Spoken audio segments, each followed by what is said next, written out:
I am like just realizing right now that we are officially full-time back in our RV. We moved in our bed, we've moved in all our clothes, we are moving stuff, the remainder of our stuff out of the house. And even though it's not sold yet, man, we're back in the rig.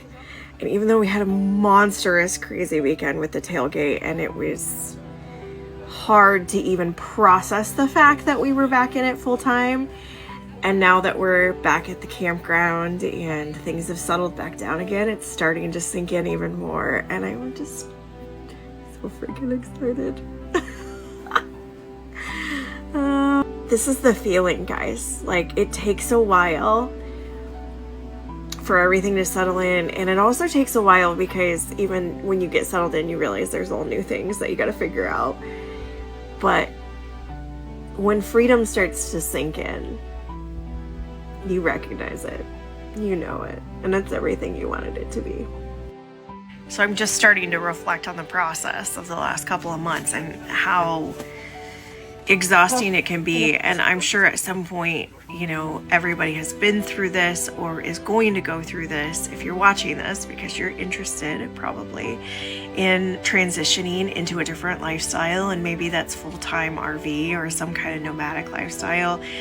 And I'm saying this to somebody who is struggling with all the emotions, because it is a lot. You're changing so much, and you take one step forward, and sometimes it feels like then you take two steps back because there's another problem, there's another issue, there's another thing to think about that you didn't even know about, and it can get overwhelming and exhausting. And then maybe you then figure a problem out and you solve it, and that's exciting. And then you know, it's that up and down, and you're just riding the wave.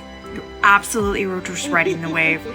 You just kind of have to keep focused and giving each other like credit and leeway and trying to stay on the target. And that's really what we've been having to do in the last few months and the last few weeks especially, is just giving each other some slack even when we kind of lose our shit, and then going, but we still got to keep our eye on the prize and remember we're just going to get through it.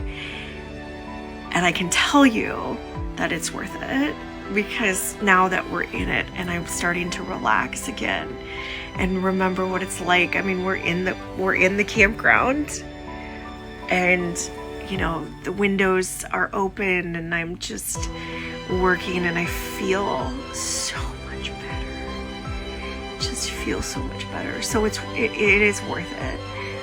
And when you go through that roller coaster, just trust the process and let the emotions, just whatever they are, be whatever they are, and know that when you get on the other side, it'll be okay. And I feel like that's where we're at right now. So as things are settling in, this is my words of encouragement for whoever is out there and the emotions are crazy and you're wondering, like, am I doing this right? And should I be doing this? And am I making a big mistake? No, just keep going. It's worth it. Hopefully it helps.